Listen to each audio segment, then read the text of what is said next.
Hello everyone. In this video, I'm going to explain you the poem My Mother at 66, composed by Kamla Das. So I will read out every single line and then will explain you every single word so that the concept is very clear to you. So let's start. Driving from a parent's home to Cochin last Friday morning. Driving मतलब drive करके जा रहे थे, car से जा रहे थे. कहाँ से जा रहे थे? पेरेंट्स के घर से जा रहे थे, माता पिता के घर से जा रहे थे. होम टू कोचीन, कोचीन जा रहे थे. कोचीन यानी Cochin airport. Last Friday morning, कब जा रहे थे? पिछले फ्राइडे की सुबह. I saw my mother beside me. किसको देखा? माँ को देखा. कहाँ देखा? बगल में. Beside me. Dose, open mouth. कैसे दिख रही थी? ऊँघ रही थी. और मुंह कैसा था? खुला हुआ था. Her face ashen like that of a corpse. उनका जो चेहरा था वो बिल्कुल क्षीण हो रहा था, पीला सा हो रहा था, एकदम मुरझाया हुआ हो रहा था. अशेन मीन्स एकदम क्षीण, मुरझाया हुआ. और जैसे कि एक कॉर्प्स मीन्स डेड बॉडी, एकदम शव के समान दिख रहा था. इतना निस्तेज, इतना क्षीण हो रहा था. And realized with pain. और फिर ये रियलाइज मतलब महसूस करा, दर्द के साथ महसूस. विद पेन, दर्द के साथ महसूस करा. क्या महसूस करा? That she was as old as she looked. अब उनको लगा कि वो उतनी ही बूढ़ी दिख रही हैं, जैसे उतनी बूढ़ी हैं जैसे कि दिख रही हैं. इतनी डल, इतनी एकदम निस्तेज. तो एकदम से उनको लगा कि ये तो कहीं अंतिम समय ना हो. But soon put that thought away. That means कौन सा विचार? कि कहीं उनकी माँ हमेशा के लिए ना विदा हो जाए. तो ये थॉट को हटाने के लिए, पुट दैट थॉट अवे, इस विचार को अपने दिमाग से हटाने के लिए क्या करा? And looked out at young trees sprinting. कैसे दिखा? पेड़ एकदम नए ताजे से, एकदम जैसे लग रहा है दौड़ रहे हैं. स्प्रिंट मतलब दौड़ना. तो दौड़ते हुए लग रहे हैं. क्यों दौड़ते हुए लग रहे हैं? क्योंकि गाड़ी आगे जा रही है, तेज़ी से जा रही है, तो एकदम से बहुत तेज़ दौड़ते हुए दिख रहे हैं. जैसे कि कोई भी चीज़ हमारे सामने से 20 सेकंड से पहले निकलती है तो हमें पिक्चर क्लियर नहीं होती है.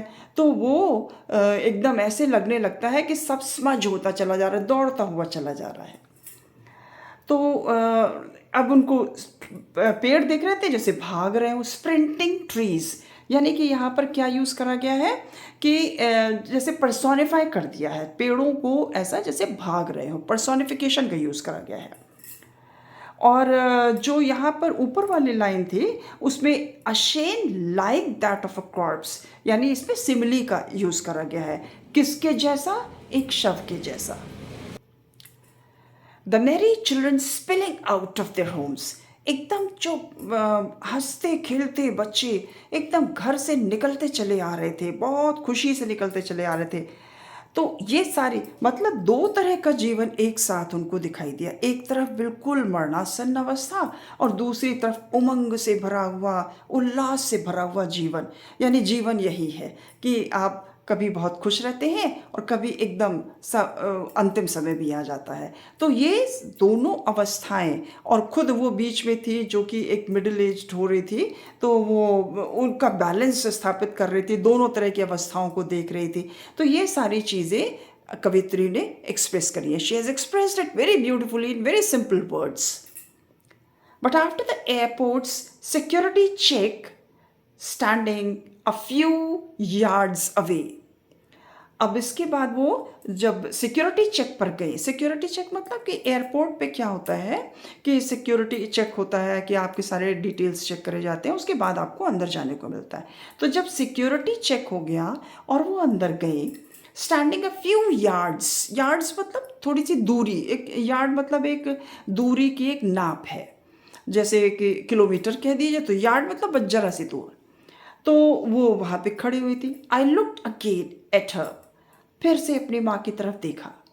wan, pale as a late winter's moon, एकदम पीलापन, एकदम डल दिख रही थी, एकदम क्षीण दिख रही थी, वान एकदम जैसे उनके शरीर में जान ही नहीं रह गई है।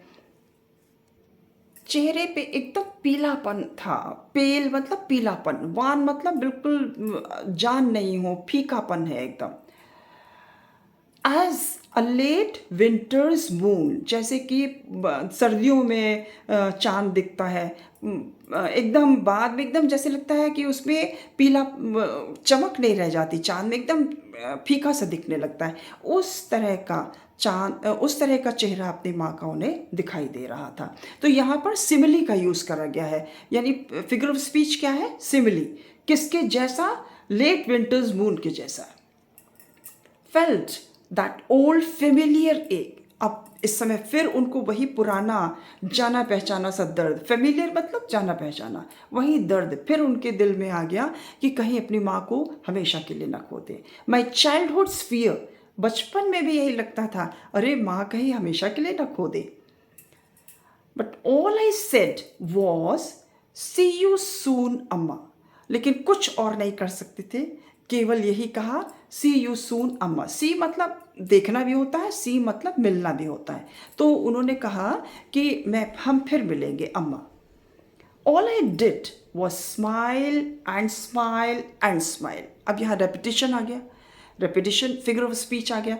तो यहाँ पर उन्होंने क्या, मुस्कुराती रही मुस्कुराती रही, क्यों, क्योंकि वो ये अपनी मुस्कुराहट से अपनी माँ को ये बताना चाह रही थी कि वो अपने अच्छी भावना उनके लिए रखती है और ये चाहती है कि वो हमेशा खुश रहे और कभी भी उन्हें अकेलापन महसूस ना हो, यानी अपनी पुत्री का वो ख्याल करके भी खुश रह सकती हैं, ये बात है। दूसरी बात इसमें, इस पोयम में उन्होंने ये भी एक्सप्रेस करी है कि इंसान अपने अपने रिस्पॉन्सिबिलिटीज़ इस तरह से निभाता है कि कभी कभी बेबस हो जाता है कि वो डॉटर की अपनी रिस्पॉन्सिबिलिटीज़ है, मदर की अपनी रिस्पॉन्सिबिलिटीज़ हैं, तो चाह करके भी कभी कभी कोई किसी के लिए एकदम से कुछ नहीं कर सकता है। So in very simple words the poet has explain very beautiful sentiments. दरअसल होता क्या है कि जब आप हर शब्द का मीनिंग समझ जाते हैं, हर एक एक्सप्रेशन को आपको समझ में आ जाता है, तो आपको छोटे क्वेश्चंस के आंसर देना बहुत आसान होता है। और हर पेपर में एक आपका 4 लाइन का स्टेंजा ज़रूर आता है जिसके आपके 4 क्वेश्चन पूछे जाते हैं। तो समझ लीजिए कि ये अगर आपको आता है तो आपके ये नंबर बिल्कुल एकदम परफेक्ट है, यानी इसमें आपको कोई कमी महसूस नहीं होगी। ठीक है, तो इस तरह से अगर आप पढ़ते हैं तो आपके लिए बहुत ज़्यादा लाभदायी हो जाएगा।